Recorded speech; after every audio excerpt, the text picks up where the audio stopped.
Hello everyone, you are watching at Plus Home Twitter, and in this session of Indian Polity and Constitution, we will study Article 286. तो शुरू करते हैं बिना किसी देरी के।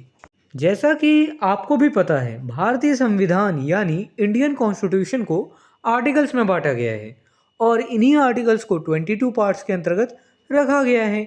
इसी 22 पार्ट्स में से 12th पार्ट में फाइनेंस, प्रॉपर्टी, कॉन्ट्रैक्ट्स और सूट्स के बारे में बताया गया है, जिसके अंतर्गत आर्टिकल 264 से लेकर आर्टिकल 308 तक के सारे आर्टिकल्स आते हैं। यहाँ हम बस आर्टिकल 286 पर चर्चा करेंगे। आर्टिकल 286 पार्ट 12 के चैप्टर फर्स्ट के अंतर्गत आता है। चैप्टर फर्स्ट में फाइनेंस के बारे में बताया गया है।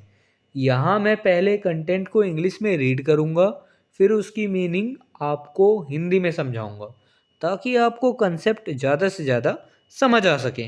Article 286 talk about restrictions as to imposition of tax on the sale और परचेज ऑफ गुड्स। आर्टिकल 286 में गुड्स के सेल या परचेज पर टैक्स लगाने के संबंध में प्रतिबंध यानी रेस्ट्रिक्शन पर चर्चा की गई है। और ये जो गुड्स है ये होता क्या है? देखिए, गुड्स कहते हैं कोई भी प्रोडक्ट हो सकता है, ये है ना। गुड्स एक होता है गुड्स, एक होता है service. Goods and service tax कहते हैं ना। गुड्स मतलब होता है जैसे पेन बना दिया, पेन क्या हो गया? गुड हो गया। चेयर बना दिया तो ये भी गुड हो गया। जिसका सेल परचेज किया जाए तो उसमें टैक्स दिया जाता है। तो उसी के ऊपर कहा गया है कि गुड्स के सेल और परचेज पर जो टैक्स लगाने के संबंध में प्रतिबंधों के बारे में चर्चा की गई है। Article 286 clause first, no law of a state shall impose or authorise the imposition of a tax on the supply of goods or of services or both, where such supply takes place a outside the state or in the course of the import of the goods or services or both into or export of goods or services or both out of the territory of India। किसी राज्य का कोई कानून goods या services या दोनों के supply पर टैक्स नहीं लगाएगा या टैक्स लगाने को ऑथोराइज नहीं करेगा। इसी के बारे में दो पॉइंट्स बताए गए हैं जहां कोई राज्य गुड्स या सर्विसेज या दोनों के सप्लाई पर टैक्स नहीं लगाएगा या लगाने को ऑथोराइज नहीं करेगा। पॉइंट नंबर ए में कहा गया है कि जहां गुड्स या सर्विसेज दोनों का सप्लाई राज्य के बाहर हो वहां राज्य टैक्स नहीं लगाएगा या लगाने को ऑथोराइज नहीं करेगा।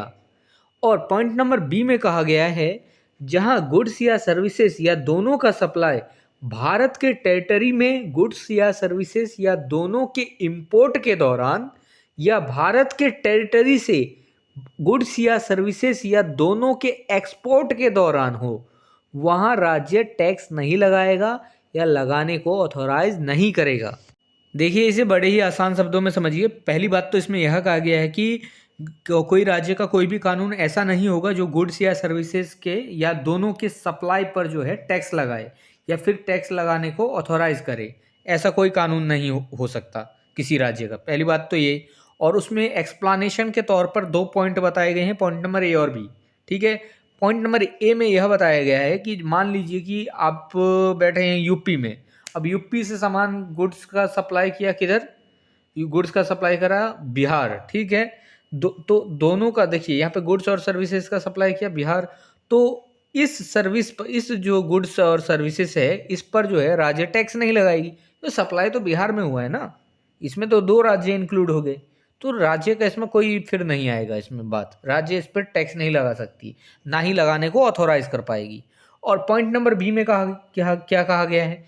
मान लीजिए कि कोई गुड्स और सर्विसेज है जिसको भारत के टेरिटरी से बाहर, मान लीजिए कि यूपी में सामान लाना है और यूपी में सामान लाना है लंदन से सामान लाना है तो यूनाइटेड किंगडम से लाना है, तो ये टेरिटरी के बाहर है ना, तो वहाँ से सामान लाए तो इंपोर्ट पर कोई टैक्स नहीं लगाया जाएगा क्योंकि इसमें तो भाई क्योंकि भारत इंक्लूड हो रहा है। ये तो भारत की टेरिटरी की बात हो गई ना, तो इसमें इंडिया इंक्लूड हो रहा है, ना कि कोई पर्टिकुलर स्टेट। ऐसा माना जाएगा।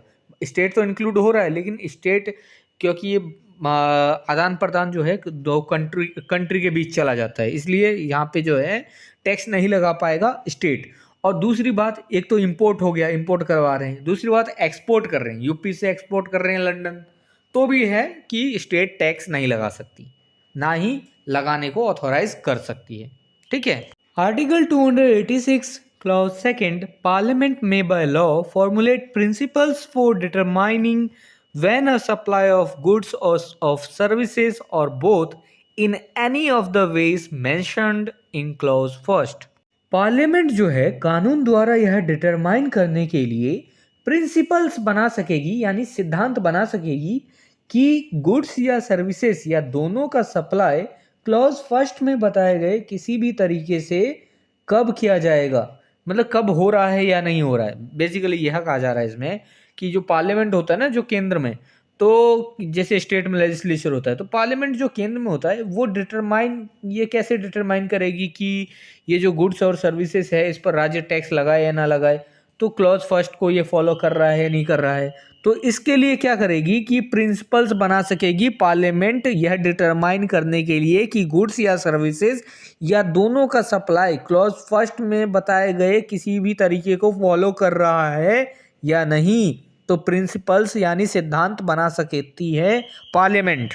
If this video is helpful for you, then please like and share this video, and if you want see some more these type of videos, then subscribe the channel and click the bell icon and select the all option for upcoming videos. And I hope you have a great experience by watching the Ad Plus Home Tutor.